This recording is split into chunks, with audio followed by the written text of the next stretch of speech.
Hey everyone, I'm ArmorGaming, welcome back to my channel and welcome to Monster Analysis. Up for analysis today is Uriel. Uriel, the light of God existed before any monster walked the earth. The true power of the holy light will be accessible only for a master player. Are you the chosen one? And here we have one of the most difficult monsters to get in the whole entire game. He has a really cool design, looks really angelic, really godly, which is what they're going for. But like I always say, designs are one thing, let's check out his stats. His power is 3047. Currently in the game there are 16 light legendary monsters, and with a power like this it puts him in 15th place. That's right, he's second from the bottom, so he's clearly not designed to be an attacker. His life is 31,366, and that's actually a pretty good life. In fact, it puts him tied for 3rd place with General Ingvar, which is great because with Uriel you want to stay alive as long as possible. And as for his speed, he has 3,245, and once again this puts him in 15th place. That's right, once again second from the bottom. Not a really good power, not a really good speed. And as for his trait, he is immune to blind, which is actually a pretty good trait. This is very common with light monsters, and light monsters also have lots of skills that give out blind. So having a trait like this will work out perfectly in Team Wars, where you're gonna encounter light monsters that can blind you. And now let's check out his skills. We have Sharp Dictum, Nimbus Intervention, and Fallen Angels. Deals heavy light damage to a single target. Wow, this is pretty bad. So this targets a single enemy,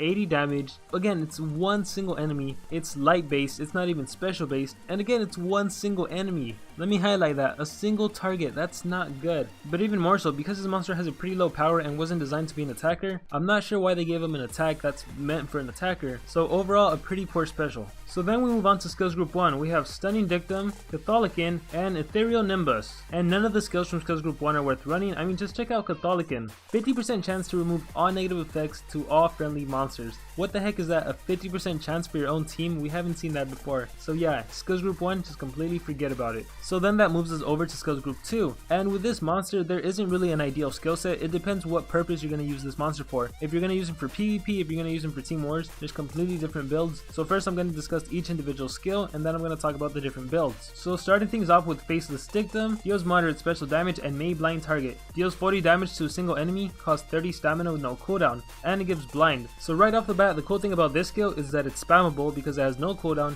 It can blind and it's special base, so going up against light monsters, it's perfect. Unfortunately, the damage is pretty low, 40, especially when you add that to the fact that he has a pretty low base power to start with. Next, we have Divine Protection. Remove all negative effects and gives 15% heal, 15% energy, and a mini shield. Requires cooldown. So this skill is applied to a single ally. It costs 25 stamina and it has a 2-turn cooldown. It removes debuffs from that ally. It gives them 15% energy and heals them by 15%, and at the same time it applies a mini shield. This is a pretty good supportive skill, especially in the context of Team Wars where you're going to be going up against another light monster and they can AoE blind you, AoE daze you. You can use this skill to remove that negative effect on one of your allies or on Uriel himself if he needs it, because keep in mind that I mentioned early on that this monster needs to stay alive in the game. And lastly, we have Celestial Nimbus. Deals moderate special damage to all enemies, 50% daze to entire team, requires cooldown. This is an AoE that deals 35 damage, it costs 35 stamina, and it only has a 1-turn cooldown. So that's actually pretty nice. It's an AoE with only a 1-turn cooldown, and it has a 50% chance to daze. Chances are this won't be landing too often, but if it does land, that would be pretty nice. Once again, considering this monster's low base power, you can argue whether this skill is good or not so good. And now we're down to skills group 3,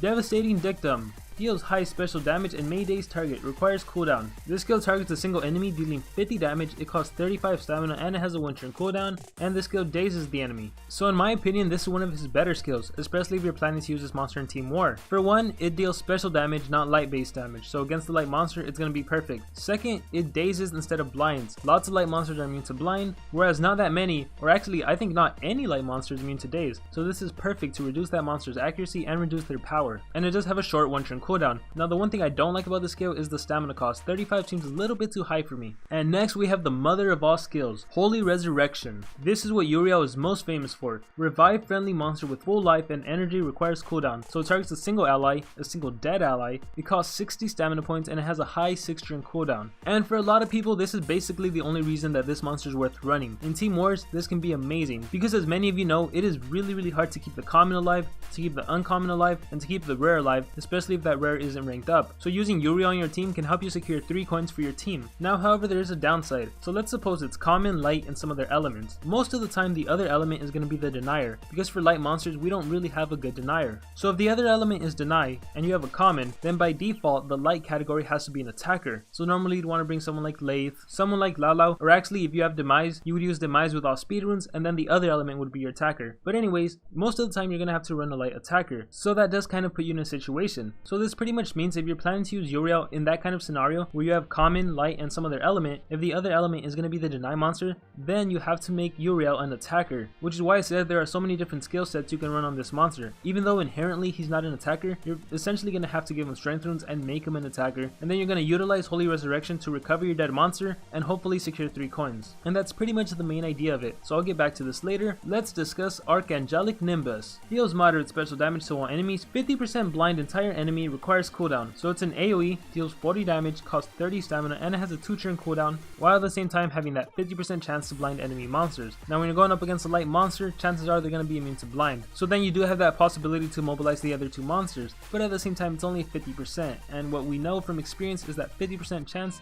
that rarely lands, so unless this monster has increased accuracy, don't count on that blind to land. Nonetheless, the fact that this is 40 damage and a 2-turn cooldown, that's also pretty nice. So I already mentioned that Holy Resurrection is the move this monster is most well known for, and considering this monster doesn't have the highest base power, and from the skills you can pretty much tell that he's meant to be a supportive monster, so if you're planning to use him in player versus player, although to be completely honest, if you want to use this monster on player versus player just to utilize Holy Resurrection, probably don't need to do that, because in player versus player you get to pick your own battles, you bring in a deny monster and attacker, most of the time you should be winning in 2 or 3 turns, but if you want to have more fun, I guess you can use this monster, and in that case you would want to make this monster completely supportive, or actually this would work especially well in an adventure map. So let's switch the conversation and talk about adventure map. If you want to make Uriel for adventure map, you should use the following skills: Holy Resurrection, Divine Protection, Faithless Dictum, Devastating Dictum. And for runes, you'd want to give this monster 1 life rune, maybe 2 life runes. The important thing is that this monster does not die, so if you're giving him 1 life rune, give him 2 team speed runes, or if you're giving him 2 life runes, then give him 1 team speed rune, and the team speed is to help your deny monster go first, and you would probably need this monster against the boss. If your attacker dies, if your deny monster dies, you'd want to recover them and then proceed with the battle. And now if you're planning to use this monster in Team Wars and you need to make him offensive, which most of the time you probably will need to, it gets a little more difficult trying to figure out the proper skill set. The one thing we know for sure is that you need Holy Resurrection. The only reason you'd want to use this monster in a light war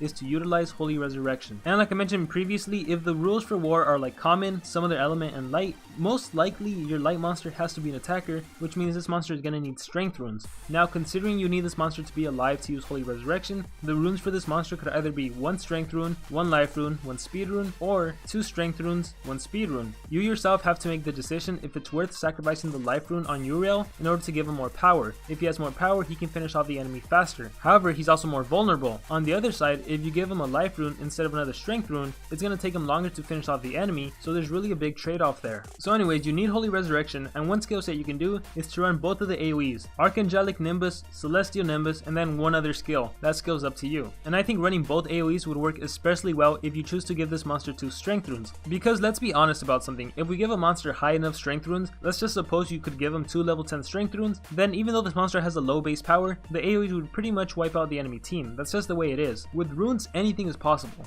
And to help you guys decide what the 4th skill should be, in my opinion, it should either be Devastating Dictum or Divine Protection. Divine Protection, as you know, heals, gives a mini shield, removes debuffs, all that good stuff.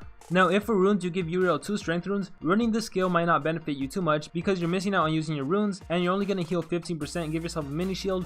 Yeah, Uriel has a pretty nice tanky life, but you know, it's not that big of a benefit. Whereas Devastating Dictum on the other hand, given the fact that you're going to have 2 strength runes on him, this can be a lot more powerful. However, if you choose to give Uriel only 1 strength rune and instead give him a life rune, then Divine Protection will be a lot more usable because of that mini shield and because of that heal. So once again, it completely depends on the kind of build you're going for and the kind of strategy you plan to use. And another skill set that I think is really usable is Holy Resurrection, Devastating Dictum, Faithless Dictum, and then either Divine Protection or Archangelic Nimbus. So once again, go back to the scenario where it's a team wars involving common, light, and some other elements. Defeating the enemy common monster isn't that difficult. Quite possibly your deny monster, when it does its AoE deny skill, that might actually wipe out the enemy common. Thus, you could argue that Uriel doesn't really need 2 AoEs, and so he'd be better if he had single target hits, which is why you're running both of his Dictum skills. You'd have Devastating Dictum specifically to use against the enemy light monster, and then you'd have Faithless Dictum to use against the enemy monster that isn't going to be immune to blind, so the other elements. And if just like you, the other element is supposed to be the deny monster, that's awesome because then you're going to be blinding the enemy deny monster, So if that enemy monster is to get a turn in and does an AoE deny skill, chances are it's gonna miss. And I think I mentioned enough why running Divine Protection could be a good idea, but the reason you'd want to run Archangelic Nimbus on this skill set is just to make sure that you do wipe out the enemy common monster. Yeah, I said that most likely your deny monster will finish off the common using its AoE skill, but as you know, there are a couple of things that could happen. For example, you could miss with the AoE skill, or quite possibly the enemy might be running some life runes on their common monster, so then it's gonna survive the hit. So you never know, it could be beneficial to you to run an AoE, especially because this is a 40 damage AoE skill, which is especially gonna be powerful if you choose to run 2 strength runes on Uriel. And yeah, that's gonna conclude my analysis on Uriel. He's certainly not one of the most impressive monsters. He does have a really impressive skill, but given his stats, they just aren't that good. And the reason his stats aren't good is because he's one of the original monsters. Anyways, that doesn't mean he isn't usable in Team Wars, you just have to build him to be usable. So you just give him 1 or 2 strength runes, and it would help if those are high level strength runes. If they're low level, it might not help you out too much. Also, I should mention, if it's a Team Wars involving legendary and 2 elements, then that's another example where Uriel can be useful. And in that scenario, you don't want to make him a supportive monster, therefore give him the supportive skill set I mentioned, and give him that 1 life rune and 2 team speed runes. And with that being said, I want to thank everyone who made it to the very end of the video. Thank you guys so much for supporting me. It really means a lot to me. Let me know what you guys thought about this video. Let me know what you guys think about this monster. And you know what? I also want to know how many of you actually have this monster, because I've been playing this game for over 2 years and I still don't have him. And yeah, I hope everyone has a great amazing day or a great amazing night. Remember to dream big and pursue your passions. 2 years and I don't have them.